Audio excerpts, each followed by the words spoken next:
Thank you very much for being here today. Um, I'm going to address in a short while the issue of the no confidence motion. But before I do so, I cannot help but comment on the characteristic duplicitous behavior of this government. It's as though we cannot expect anything better of this government. It's a pattern of behavior that we have seen over their tenure in office. So they made a ton of promises to the people in the pre-election period about decency in government, about fighting corruption, about managing in a manner that will bring benefits to all of our people, about bringing jobs to people and better health care, etc.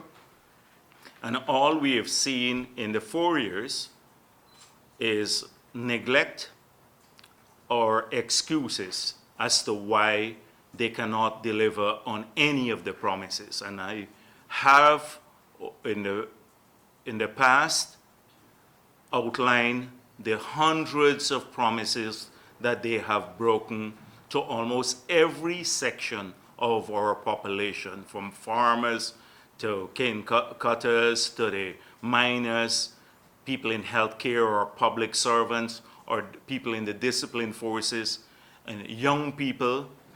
They have broken all of their promises to them.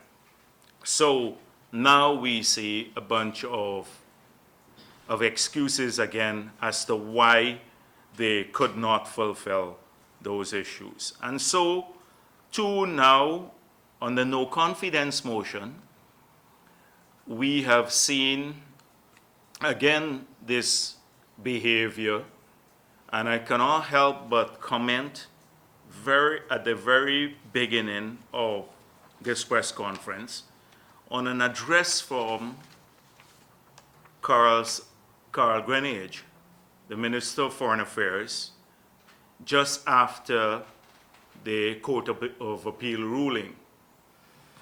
And this is what he said in the address. He said, the government, from the time of inviting the Speaker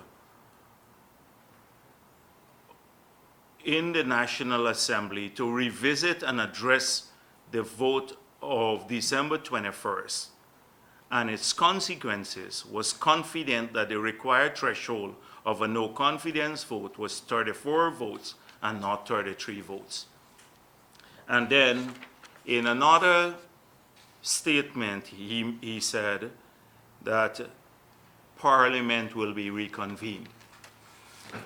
So first of all, we know now that when they changed their minds, that from the time they invited the Speaker to review his decision to rule, which was that the no confidence motion was validly passed, from that time on, they were then confident that 34 was required to pass the motion, the no confidence motion. Prior to that, they thought that it was 33. In fact, on the night of the no confidence motion, every single member of the legislature, pre the vote and post vote, felt that the 33 votes were needed to pass the no confidence motion, and the Speaker felt the same thing, and they agreed to this. So it was on the 30th of December that when they asked for a review, from that moment on, they became confident that it was 34 votes needed. This is an important point because I'll get back to it a little bit later. And secondly, he said they will attend, the Parliament will reconvene. And so you have to take this in the context of what the chief whip on the government side said. that Parliament will reconvene, or the National Assembly will reconvene, and the dual citizens will all attend from their side. So, first of all, Greenidge himself should not really be the acting president of Guyana, should not have been, nor should he hold ministerial portfolio.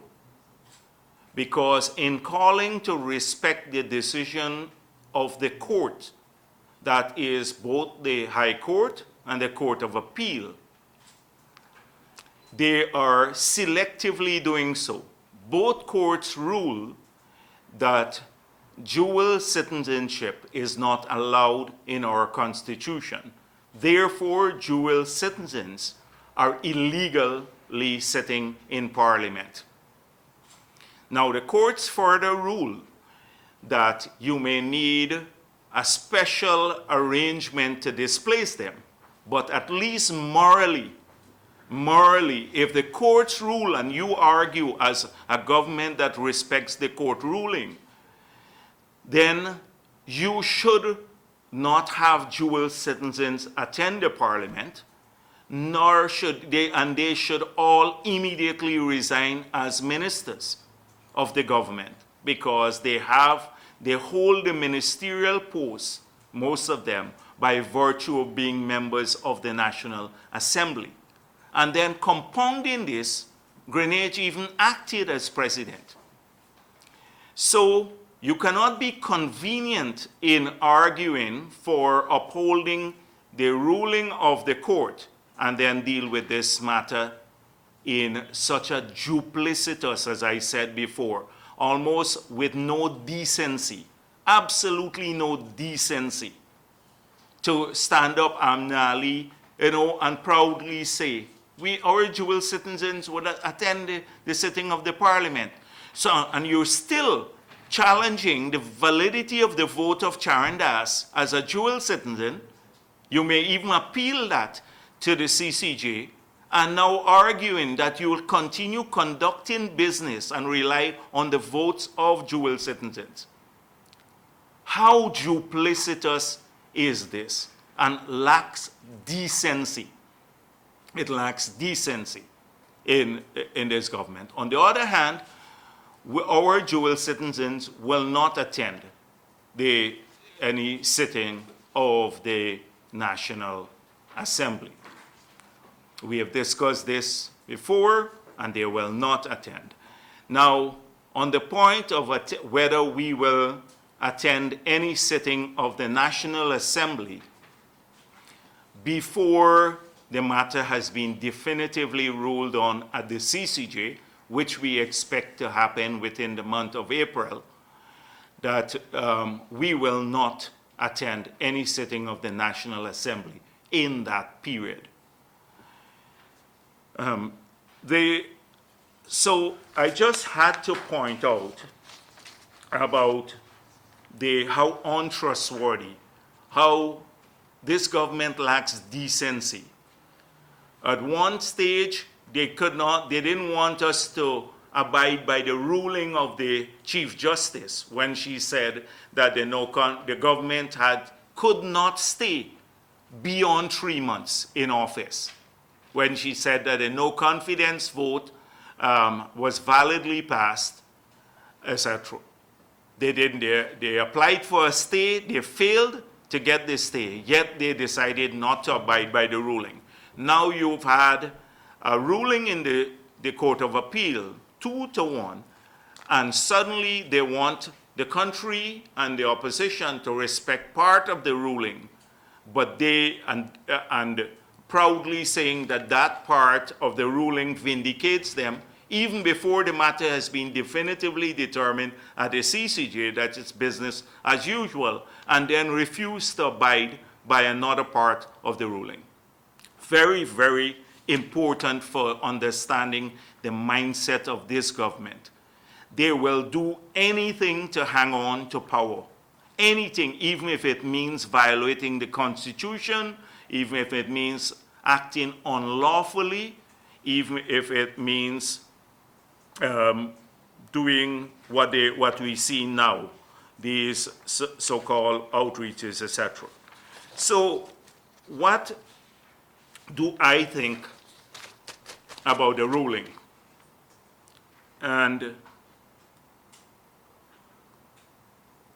I shall not outline, because most Guyanese are familiar with what took place in the Parliament on the night of the 21st, and they're familiar with the fact that this government sought to get the Speaker to reverse his ruling that the no confidence motion was validly passed, and he refused to do so.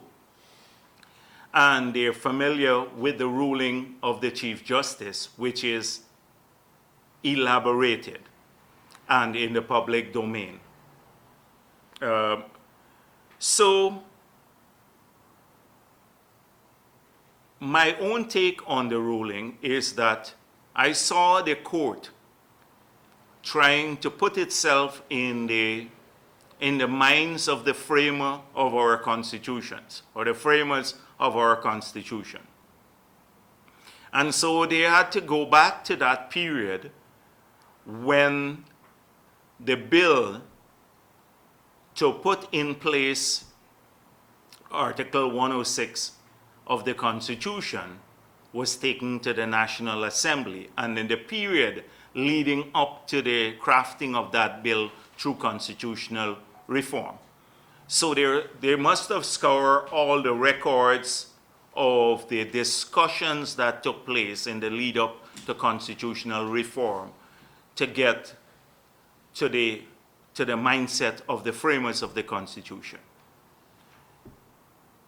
Not a single shred of evidence in that entire period, not a single shred of evidence could be found in all the discussions that took place in the entire constitutional reform process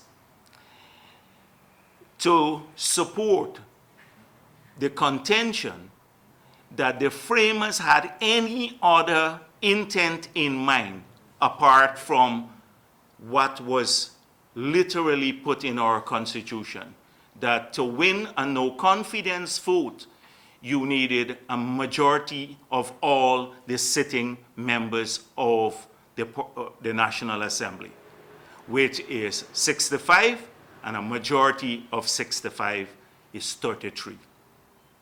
Not a single every piece of evidence could be found to support that content, to support any other or another view that the framers of the Constitution decided or were thinking about this formula, this strange formula that was used, or that they had any other thought apart from the 33. Secondly, the court had then the obligation to come to the night of the vote, the lead up to the vote itself, and the night of the vote. In 2014, President Granger, Moses Nagamotu filed a no confidence motion, Cathy Hughes, almost all the others, I saw Carl Greenidge themselves, have been on record as speaking about 33 can prevail, and that the PPP government at that time was hiding from the no confidence motion because they would win the no confidence motion. There are 33 seats in the National Assembly. We are familiar with that history. But let's come to the night of the vote. So the court had to do one thing, had to say, what's in the mind of the legislators themselves? Because you have to look at the legislators to decide what they were thinking on that night. So Guyana is very familiar with the debates in the National Assembly and the arrogance of their debate that 33 is greater than 32. and that they have the numbers to prevail, to defeat the no confidence motion, because they had 33 and we had 32. We're also familiar with the process of voting, that the voting took place, and then after the speaker declared that the motion was passed, not a single objection was made from the government side. In fact, they held a press conference and accepted that the vote, the no confidence motion, had succeeded. So it meant that every one of the 65 members of the legislature, plus the speaker, felt on that night that 65 votes were needed, or 33 votes were needed to pass the no confidence motion. This was the mindset of the legislators themselves. The legislators, the fact that they changed their minds was for politically because they want to hang on to office and were hanging on to this 34, 31 issue now. That's beyond, that is a political issue. And I'll come to that in a moment. But if a court really wanted to know what happened there, any other interpretation by a court cannot replace the mindset of the legislators and what they felt was necessary. And the court, I believe, that is why we thought it's such a weak argument, the 33, the 34, 31 argument, that we never really, I think, talk about it in a great detail. Because how do you overturn what the legislators felt? By some obscure calculation and call it constitutional mathematics. So that is clear, the mindset of the legislature. The third issue here, hurdle that the court had to cross, is that the Constitution said a majority of all elected members. It did not say an absolute majority or a simple majority. The Constitution says majority. So anytime the courts start putting in concepts of absolute versus simple majority, they're departing from the Constitution. They're rewriting the Constitution. They're rewriting the Constitution and the intent of the framers of the Constitution. But let's, for 1 minute, even although we disagree with that, this concept of absolute and simple, because it's not in the Constitution, let us go for 1 minute and to the ruling of the Chief Justice, because she explained that at great length. She said, and I'm paraphrasing, that for motions of any other business of the Parliament, you need, say you had to pass a bill, you just need a majority of those present on that day. So if 50 persons show up into the Parliament on that day, all you need to pass the bill would be 26 votes. That is what she termed a simple majority. If on a no confidence motion, you need now not a majority of those who are present, but a majority of all 65. And so, assuming the same 50 showed up on the no confidence day, the day of the vote, no confidence vote, and 15 members didn't show up on that day, you needed an absolute number to still get the no confidence vote passed, 33 and above. That is an absolute number was determined in the Constitution.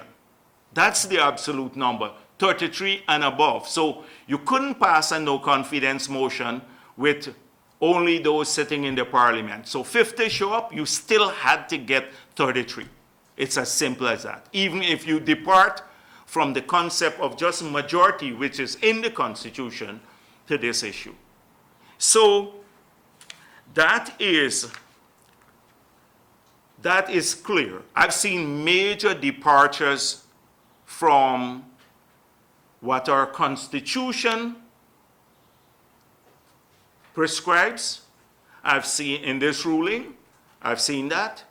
I have seen a major departure from the intent of the legislators on that, the framers of the Constitution, and I've seen a major departure from the legislators who were in Parliament on that night.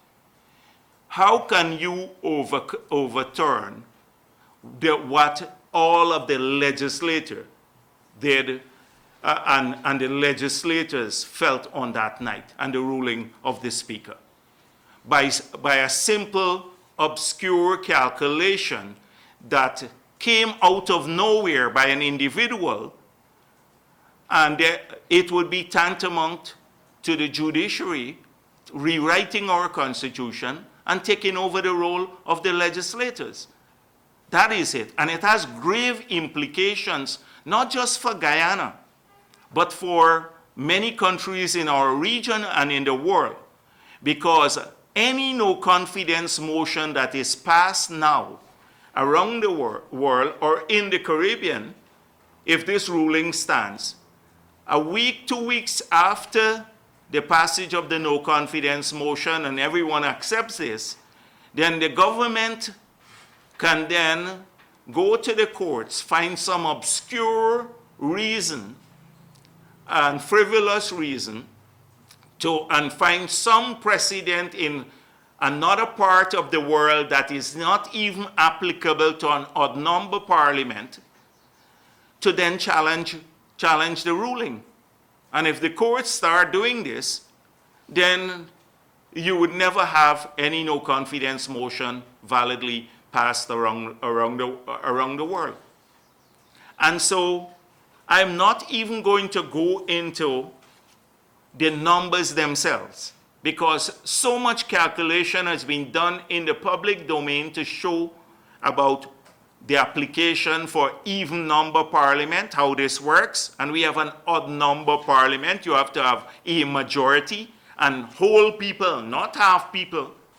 We have 33 versus 2 out of 65. When you add the two together, it gives you 65. 32 and 33, you get 65. Whole people, whole full-bodied 33 members of parliament and full-bodied 32 members of parliament. Together they comprise 65.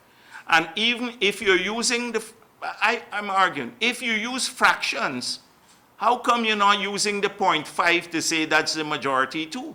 If half is 32.5, then 0.5, and you can use a fraction to determine half people, then the other half person too gives you the majority, because 33 is greater than 32.5, which is half.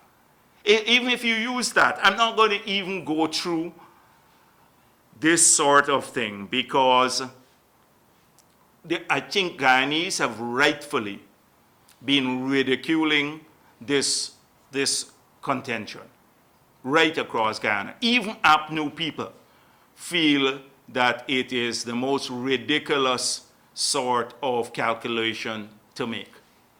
And I believe that too, and I believe further. So we can be the laughing stock of the world. I spoke already about the implications for the region, where any government in the future that is subject to a no-confidence vote can to prolong their tenure in office, because now one thing they have succeeded in doing, that if the CCJ rules in our favor, they would have succeeded staying in office, hanging on to pillage the resources of Guyana beyond the 3 months that would have been required for them to hold elections and demit office, as the Chief Justice ruled. So they would have succeeded in that. And governments around the world will start doing this to just prolong their tenure in office. They will continue to do this, going on adventures. We will regionalize, internationalize these issues. I would like every government in the region to pay attention to this because it would have implications for governments and opposition across the region, particularly in the Caribbean. And I'm sure that the bar associations across the region will be having a great time examining this issue. So we intend to do that. I believe there was an element of judicial lawmaking here, and therefore we have filed a challenge to the matter at the CCJ, and so tomorrow that matter will be discussed in a case management activity at the CCJ, and then a date will be set for the hearing of the no confidence motion. We expect that that will be done before the end of April, So we, as I said before, we do not want to go to Parliament and if the CCJ upholds the no confidence motion, then every activity done by this government after the 21st of March would have been illegal, including the holding of the National Assembly would have been illegal.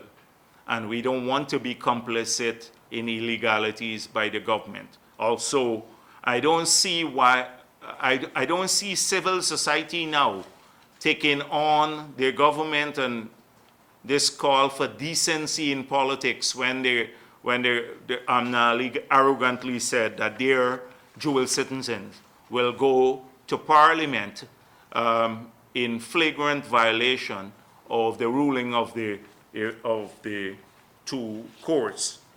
Now, we also have tomorrow another case management activity for the issue with the GCOM chairman. You know, that issue, we lost it in both courts here in Guyana about the president's unilateral appointment of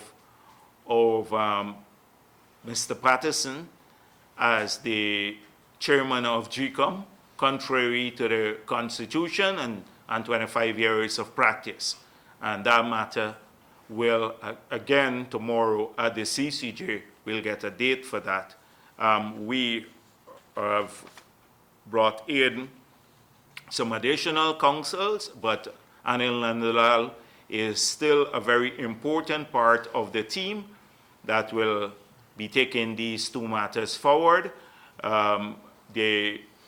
I've seen things to the contrary that he's no longer part of the team, but it's all rumors, as you know. He is an important part of that team that will pursue these two matters for us at the CCJ. They will continue. I suspect in this period, we will see a frenzy of activities at GCOM that use the respite that they have been given by this decision, this strange decision, to pursue the house-to-house activity. And I want to repeat again, because I've seen a slew of their propagandists, apologists, including one who did that's in the Chronicle every single day, but I saw one of them did an editorial for the Demerara Waves, who now speaks about the bloated list as though it's a fact. A fact. You know, it is not a fact because it was not bloated for local government elections. They didn't have a single concern for the local government elections, and that's the same list that would be valid until the 30th of April. So this argument about the bloated list suddenly becoming bloated because they have to they were supposed to go to elections within the 3 months. we see it as part of the plot between the Congress Place and GCOM. And I outlined at the last press conference where, maybe not the last one, but the one prior to that, about how what we are worried about, because there are some things we'd look out for. So if they go to house registration, like they did in the 80s and 90s, when elections were rigged and the lists were badly produced and you had a number of people on the list who shouldn't be there, that they have already started talking to people about double registration, about getting some foreign people. They've been approaching some foreign people to appear on lists. And by the way, I don't see the media paying any attention to the huge exploitation of the Haitians now.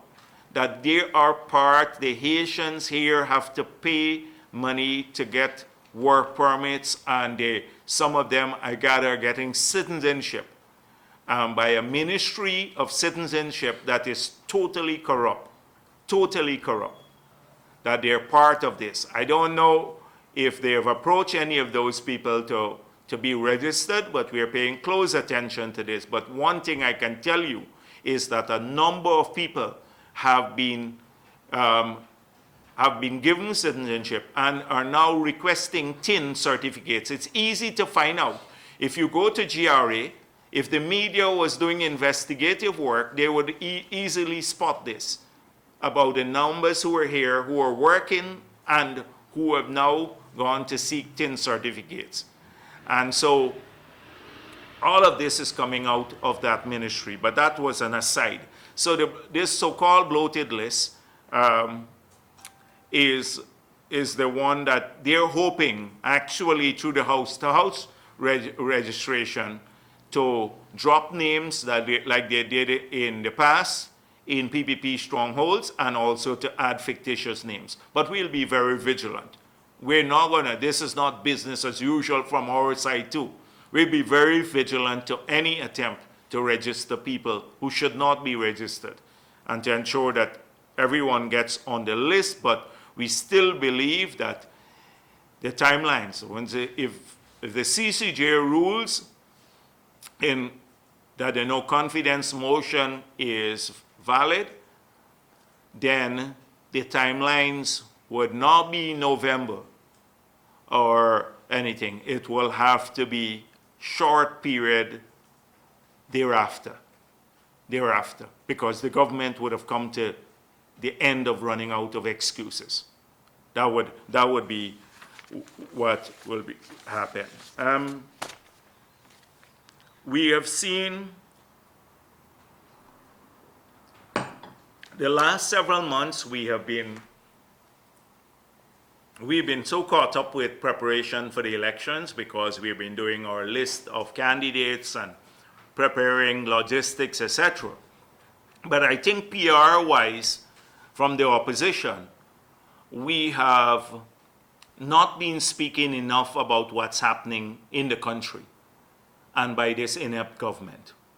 So one thing we are clear about is that after 4 years of neglect and broken promises, that suddenly there is a flurry of activities. We see a caravan going in to Region 9, a caravan that used almost $100 million of taxpayers' money to go to visit Region 9. And they said it's government outreach to Region 9. They didn't do that for 4 years, but after the no confidence motion, they did that. And then they said it's not about campaigning, but we have a video of Felix saying to the Amerindian villages where he visited, "We have come here for your votes." We have that video, but it's not campaigning. This abuse of state resources have gone on without the same people who were pretty enraged. They expressed outrage about it under the PPP for minor use compared to what is happening now. I remember one trip I made to New York, and that in some of the media houses in Guyana took up the front page of newspapers for maybe a long while, became the topical issue, one triple, whether it was about campaign or it was about government business.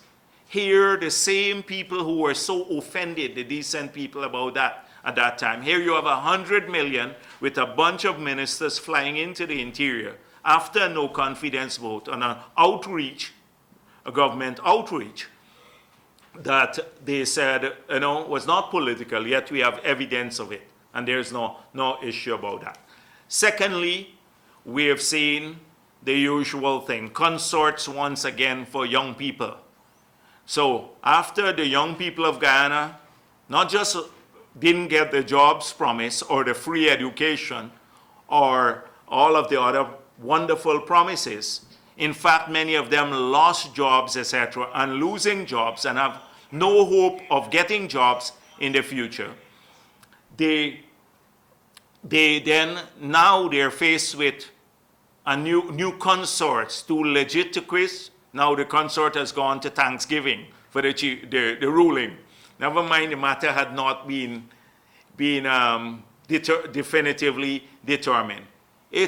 I heard that in May, they've already been doling out large sums of money to bring some big artists to Guyana. And you recall the leak email from some time back from the government. They felt that all you need to get young people excited is to bring in a couple of big artists, pump them up, and they'll turn out and vote.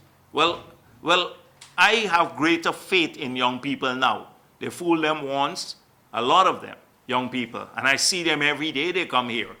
Every day I see them, they come here. And they tell me they're not going to be fooled again by a consort or something else, or when a vague promise of a house lot, they go and get a little slip that you're going to get a house lot. Never mind, this government has not developed one single house lot since it took office.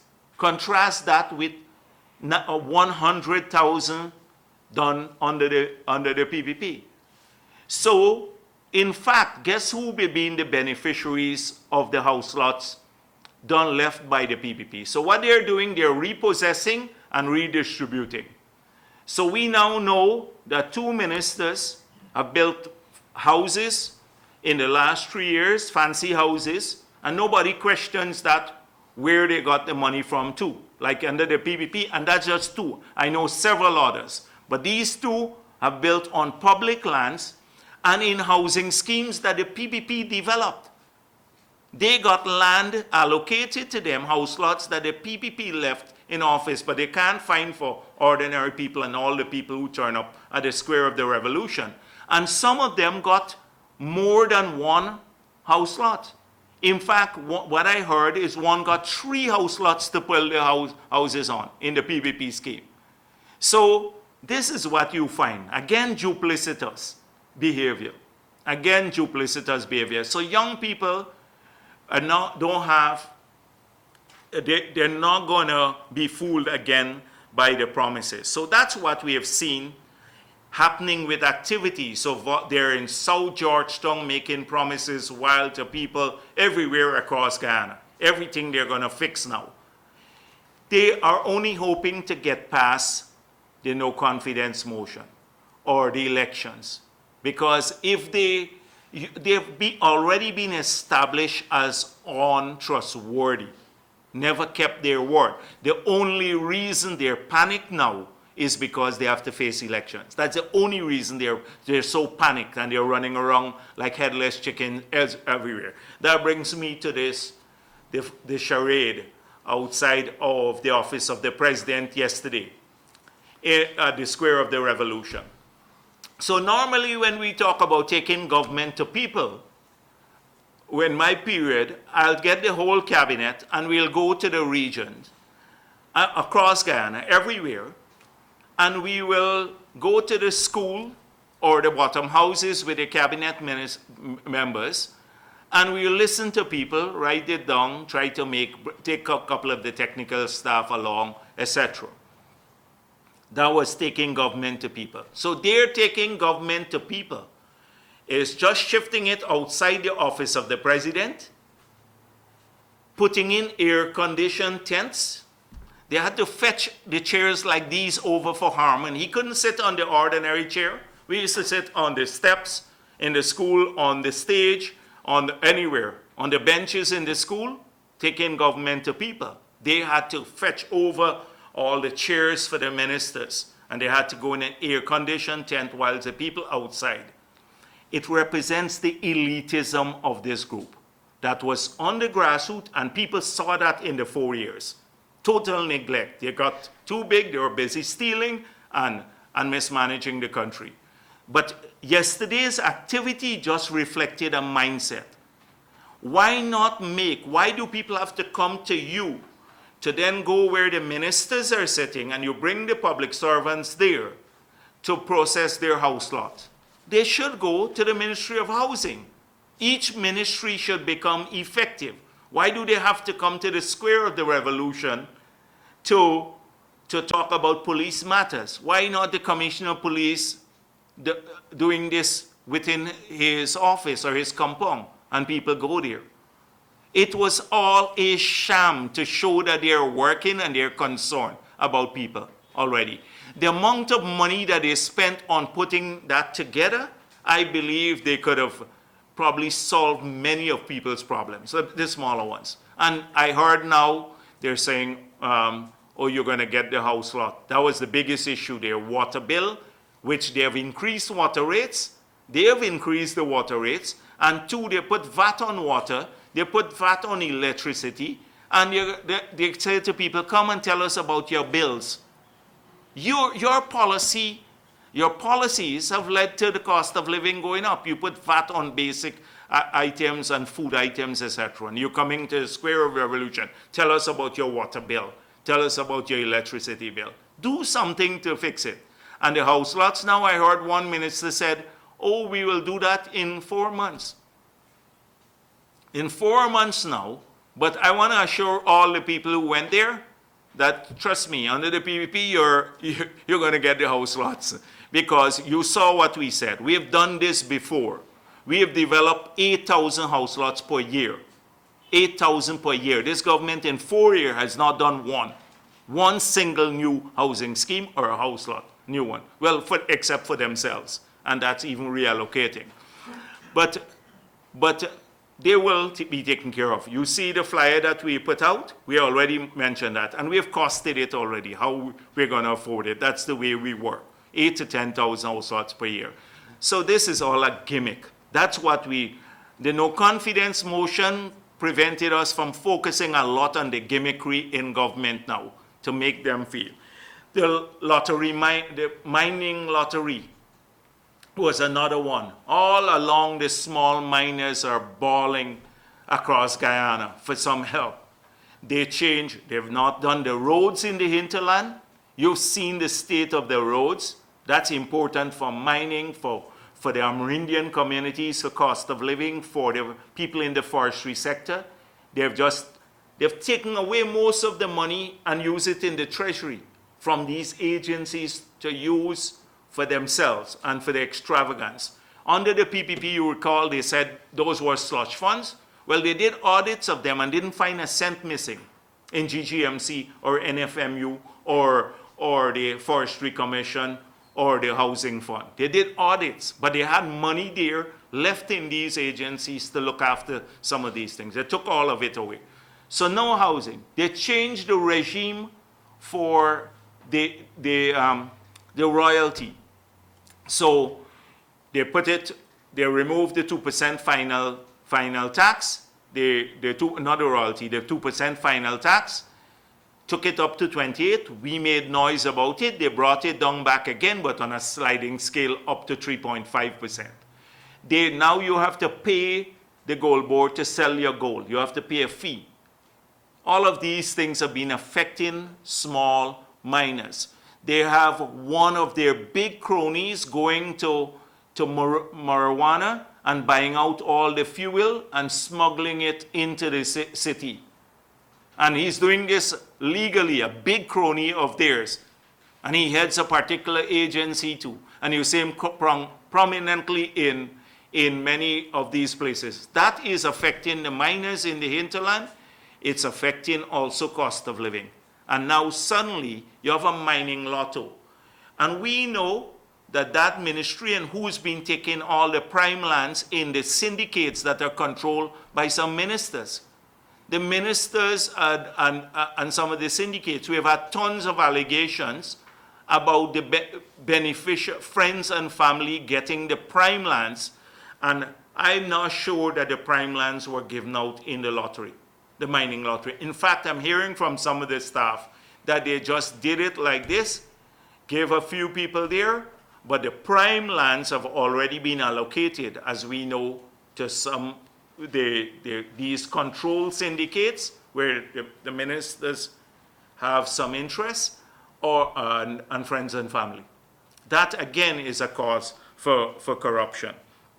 We have also seen Patterson.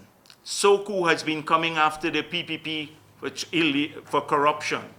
We filed a case with the police against Minister Patterson, where you have the PPC, the Public Procurement Commission of Guyana, bipartisan body, saying that the contract for the Demerara Harbor Bridge, the feasibility study, was illegal.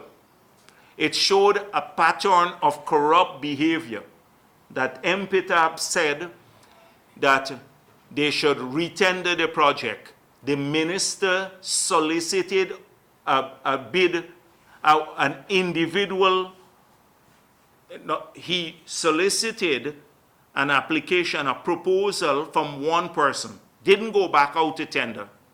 20-something persons were part of the earlier tender.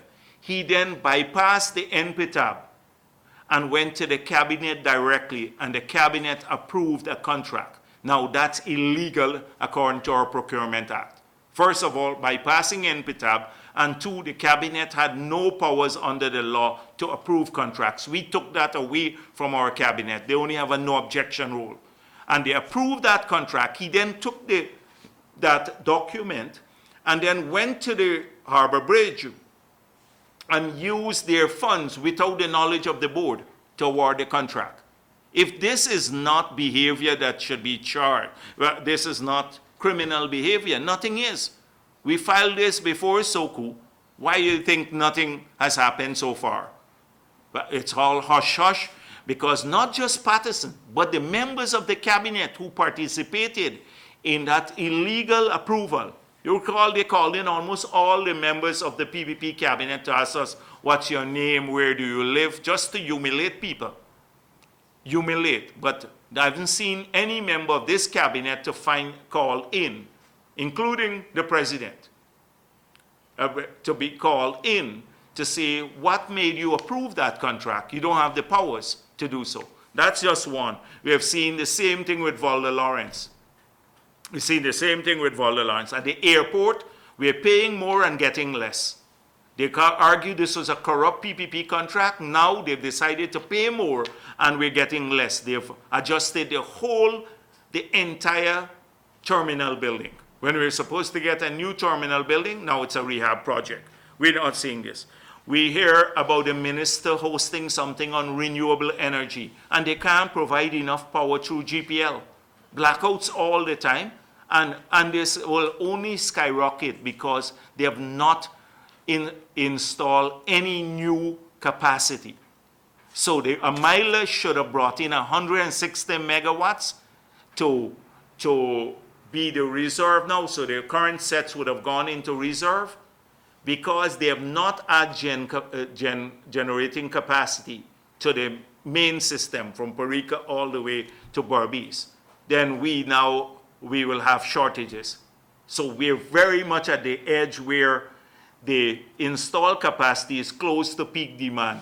The moment you have a fault in the system, you would get blackouts.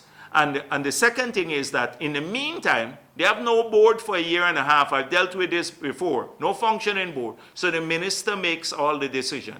And we know he made decisions in 2 cases where they awarded 2 contracts above over $1 billion more than the nearest bid. We believe that those contracts are corrupt. We've already said we will investigate them. I told, both are funded by the Inter-American Development Bank, and I told the president of the IDB we will do that. The $30 billion bond for Gaisuko, not a word. Where is this money? What is it being used for?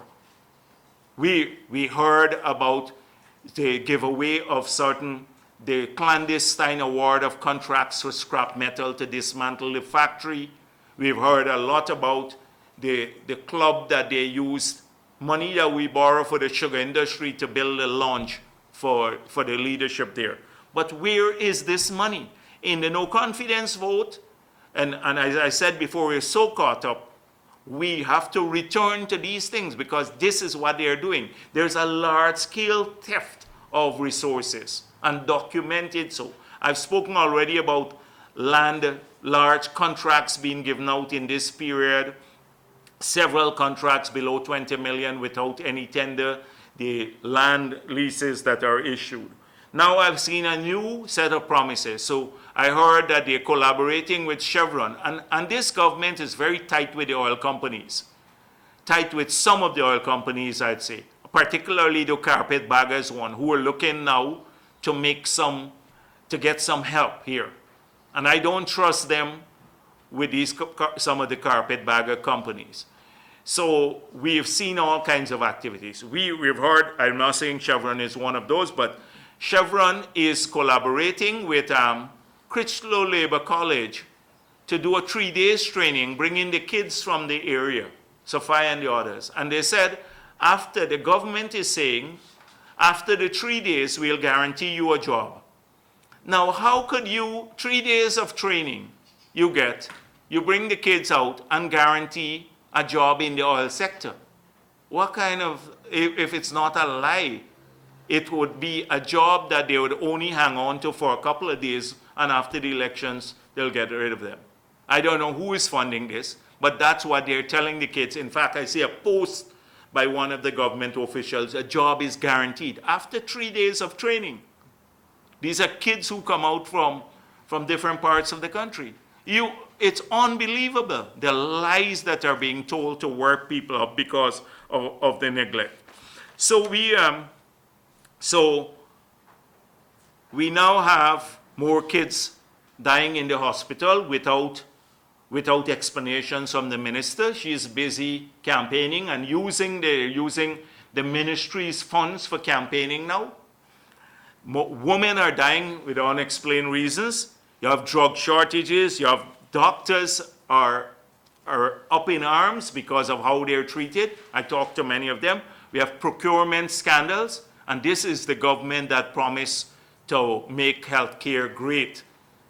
And remember the slogan? I always remember that every time I refer to it. Vote APNU AFC to stop infant and maternal mortality. Now we have an increase. That's what's happening in there. So this is, yesterday, I met a young man. He had a job from South Georgia, in Durban Backlands. And he said to me, you know what? This government is slow poisoning our country. And I thought about it, and I said, I used this at my press conference. It's true. Since they're there, it's like everything is being drained away from us. We lost 30,000 jobs. They have no plan for the future. They're just making these wild promises. We have bad negotiations, giving away our patrimony in the oil sector. We have a ton of incompetence, and the population at large, people are feeling this, except the others. So that brings me to President Granger. He said he doesn't believe that the uncertainty and what's going on now in Guyana is causing problems in the business community. But you ask everyone in the business community, you ask the people about the importation level or how many staff they have to lay off and stuff like that. They will tell you. But this is the problem with the government again. And secondly, I've seen I shouldn't go on too much longer because I think it's clear that we have to return to a lot of these issues to push this government to do what it was elected to do. And don't be fooled by this spurt of activities. It's out of desperation, and none of the promises they make now in desperation would be fulfilled. In fact, they made promises when they were leisurely campaigning, and they refused to fulfill them. In the meantime, they took all the benefits for themselves. Huge 50 to 100% increase in salaries, the medical insurance abroad for ministers after claiming we were getting too much. Large numbers of bureaucracy, drivers, security using sirens, etc. at the ministerial level. A whole range of those things. Their per diem when they go abroad, all skyrocketed, everything. So they've been enjoying life. And as I said before, see it reflected. Some people who could not afford anything, they always ask me about my house and everything else. And the thing is that you have all my records now. You have my Integrity Commission declarations. See if I could afford my house. But why are we asking the same thing who were ministers just 3 years ago, 4 years ago? 2 years, they started building some of these houses 2 years after they took office. How come they're finding money moving from poverty now? Some of them couldn't even pay their bills like they said. And now building these massive houses. Why not ask them? And there are lots of them. If you go around, you will see how many have done that in this government.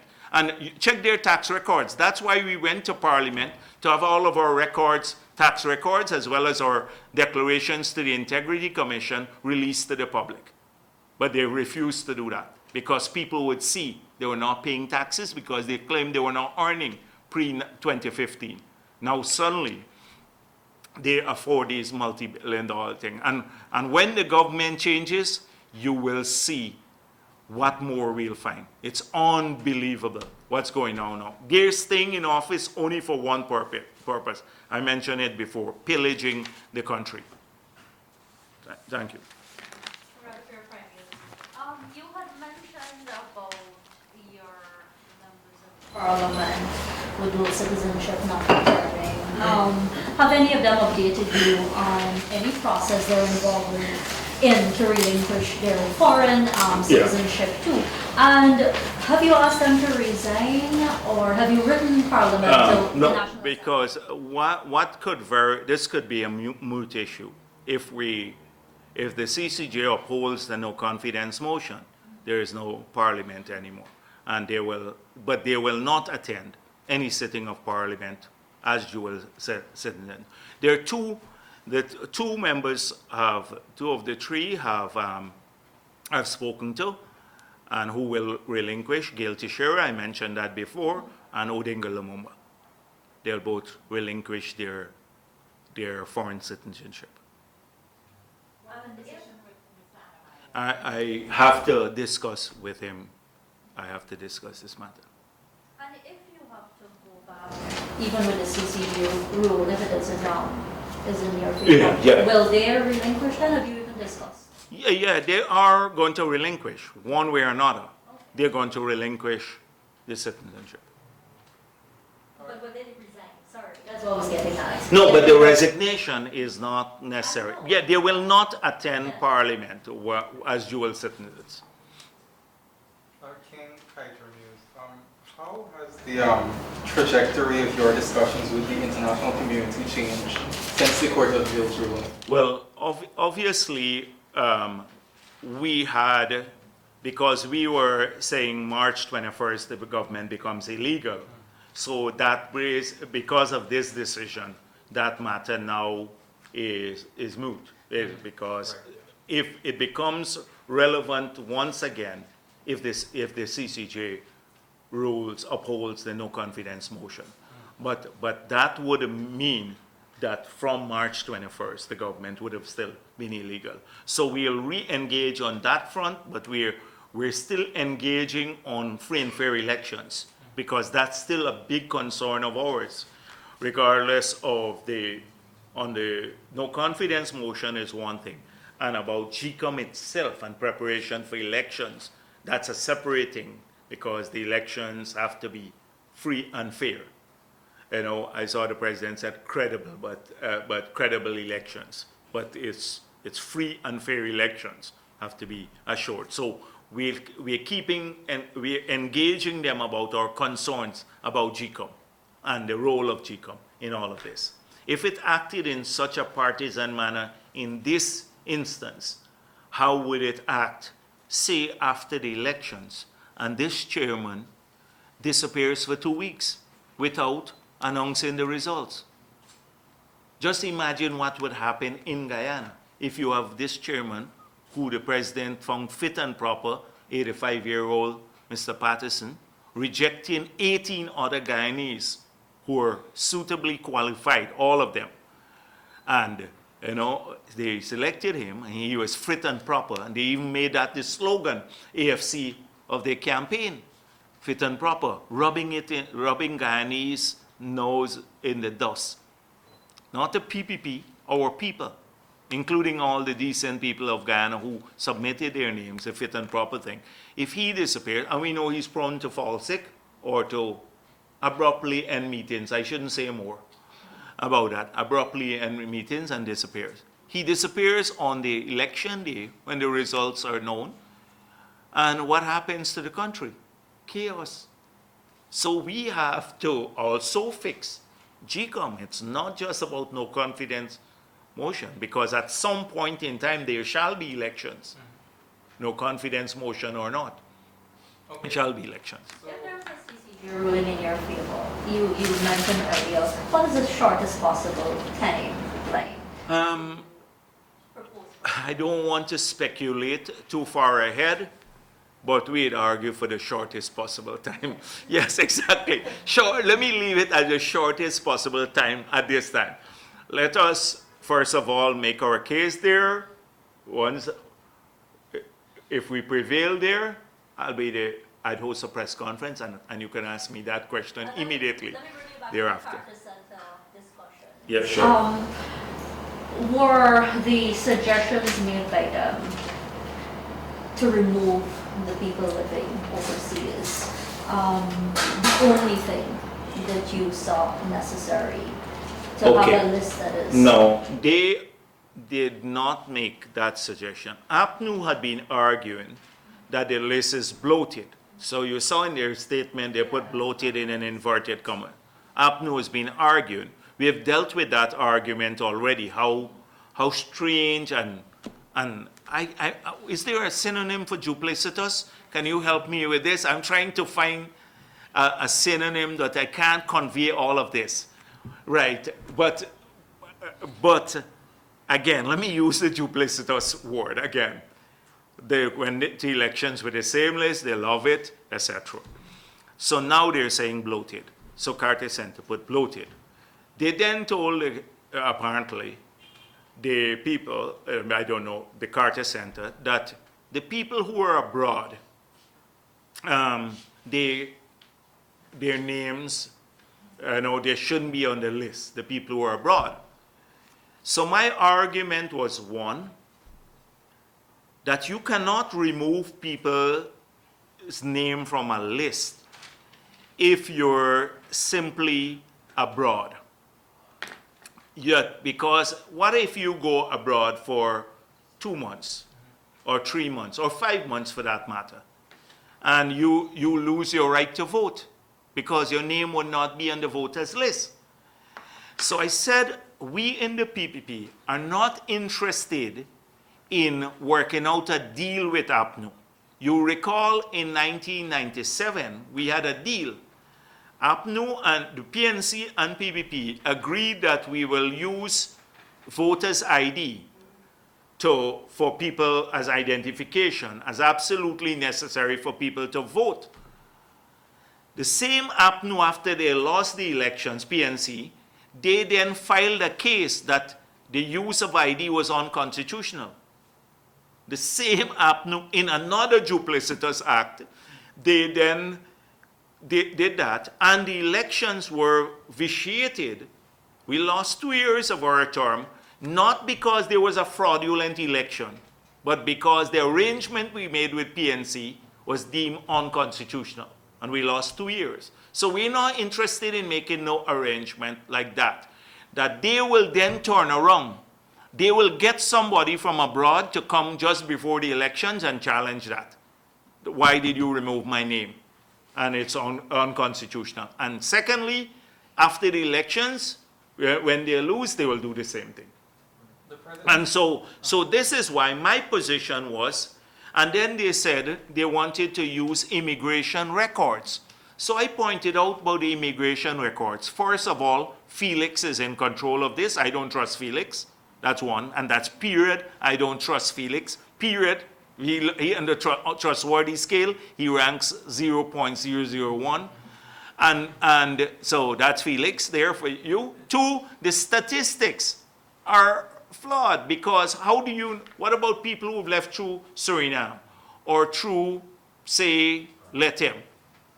And that's two. So these are very important issues for us. So we then said, if you're worried about people who are voting abroad, who live abroad, let us do a couple of things. Let us prepare a parallel list. People's name remain on the voters list, the OLE. So in every presiding officer will have the official list of electors, every presiding officer, every polling agent, etc. And they would have a list of the immigration records of people who have been abroad for 3 months. So I say, when the person comes in, if you come in now and you're on that list, a bell should go off. They should ring a big bell in the polling station. We have a man who should have been abroad. Let's check him to see if he's real. And then only if he is real, then you allow him to vote. So his name is now removed. So you check him, enhanced scrutiny. You can strip search him, whatever you want to do. Not that I'm suggesting that. I shouldn't be suggesting that. But you check enhanced scrutiny. So you don't have to worry about people who are abroad voting. Every presiding officer, every polling agent. And then I had offered President Granger to even let us pay for additional people, plus get the observers in each of the 2,200 polling places. So if the parties have a polling agent each, let us pay for a second polling agent for using state resources for every party. So, and then you have an observer at every polling place. So only people who are eligible to vote can vote. And GCOM themselves have been arguing how robust their system with the presiding officer is. So you would not have people, even if their name's on the list and they may be abroad, they wouldn't be able to vote. And that will work well with us, because we don't steal no votes. It's APNU where we have seen unusual patterns in some of the areas that we've been talking about. So that was what the suggestion was, how you address it. Not by removing people's name from the OLE. That would be unconstitutional. Can't remove them just like that. But enhance the safeguards that they don't vote, which makes sense to everyone. If that's what their concern, APNU concern is, that the people will vote, then fine. The president in waiting, according to you, is Mr. Ali. How is he doing? Any word? What does he think about all that is happening now? Well, he is, yesterday he was at Monrepo addressing a community meeting after several meetings in here. Today he is in Mahaika. He's on the ground talking to people. And so you've had a chance on the protest day to talk to him. That was longer than you've spoken to President Granger, I think. Many of the media met with him. So, and he is just the presidential candidate who had been selected 2 months ago. And they had full access to him on the protest day, on March 22nd. So he is available to the press. He has been on the ground working very, very hard, meeting real people, listening to them, talking to them. Today in Mahaika, yesterday in Monrepo, he has a full schedule on meeting people where it matters, on the ground.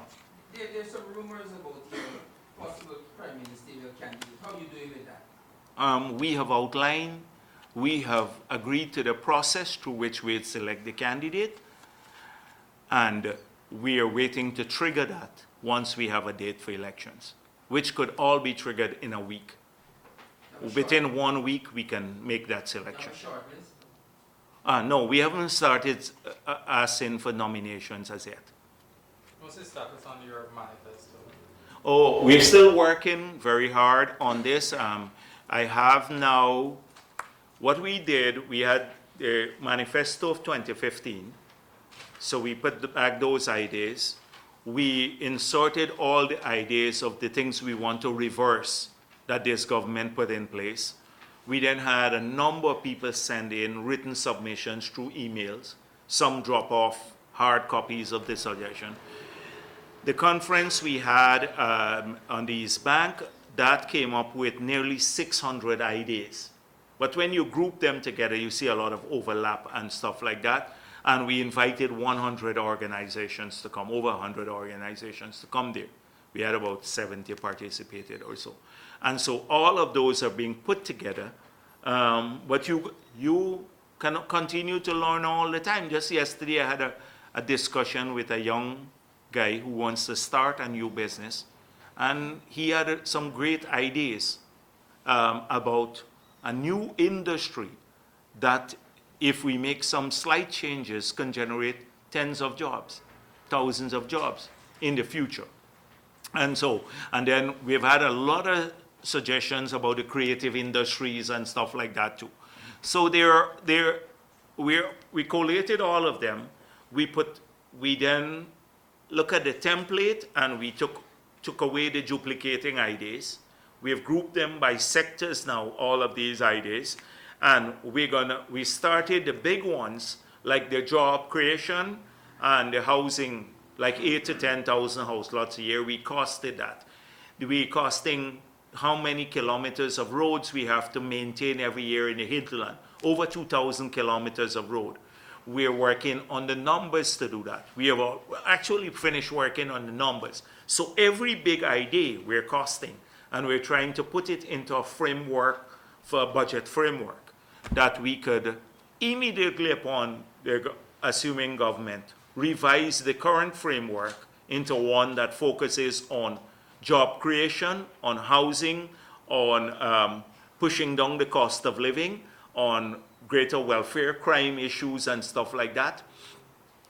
These are the primary focus, freeing up young people to the society itself. So we have the manifesto work is advancing, and I like the engagement. We have a lot of young people and others, and please feel free to continue submitting your ideas to us. President Trump has ordered the Russians to remove all the personnel, particularly the military personnel from Venezuela.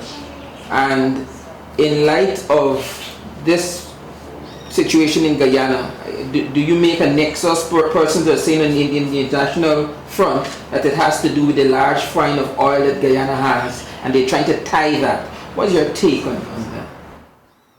I think the situation in Venezuela is occupying the attention of the United States of America and many other countries. So I have no doubt that Guyana is important in a geopolitical sense, as are the other countries of the Caribbean and Latin America. And so, but I do not think that the enhanced focus on Venezuela is because of our oil find, that it is related to what's taking place in Venezuela itself. But as I said before, there's always that geopolitical nexus because we're a neighboring country. The president said that despite the appeal court's ruling, his government would go to Parliament to provide funds for Chico's readiness. Would there be a seat as such? We don't believe that they need funds. We have gone through this argument, Article 222 of our Constitution, the statement by the minister himself, when the budget for GCOM was passed, $5.3 billion to use as they see fit and they prioritize. They should have that money. To hold elections, you need you need under 3 billion. So they have now given a budget of an additional 3 billion because they're including house-to-house registration in that. That may not even be necessary. So what happens? Let's play out a scenario here. That they win the no confidence motion issue at the CCJ. Then GCOM then doesn't need more money because you don't go to elections this year. They would argue for elections next year, constitutional due period. So why do they need more money? If we win the no confidence motion at the CCJ, you have to go to early elections. There can be no house-to-house registration. For early elections, you have the money there. It's as simple as that. So you wouldn't support? No, because it's not necessary. It's a logical thing. Even when house-to-house registration starts, are you going to take steps to have supporters or even hire some independent persons to follow the step to ensure the integrity of the process is intact? Yeah, definitely. We're a party that has a fairly good grassroots support all across the country. And so we will be looking out for the interests of Guyana there to ensure that we have the process done properly. But that is only if necessary. So all of this is conditional upon what I said earlier. You said that the Jagdeo Airport project, it's not new, it's a rehab project. And you mentioned that we're only getting a new terminal building. Is that the only issue with that? No, I said that the original project was to get the runway, a huge apron, so that 8 aircrafts can stand at the same time, including one of the big aircrafts. I don't know too much about aircrafts, but where you have a high bridge, one high bridge that can connect with them, and a new terminal building, an entirely new terminal building. That was what the project was. They said the cost was inflated. Now we're getting the runway, we're probably getting some of the terminal, the apron. We're not getting the 8 air bridges any longer. And instead of pulling down the entire terminal building and building a spanking new one, they have moved it to rehabilitation of the airport now, those old buildings. And so we are paying more and getting less. And they argued that that was one of the corrupt projects of the PPP. You remember that? Really, what now we have has to be investigated. But is this a matter of the government changing it, or is that the contractor made a variation? But who approves the variation? Contractors can't make any variation without approval of the government. So we believe Patterson's ministry did all of this.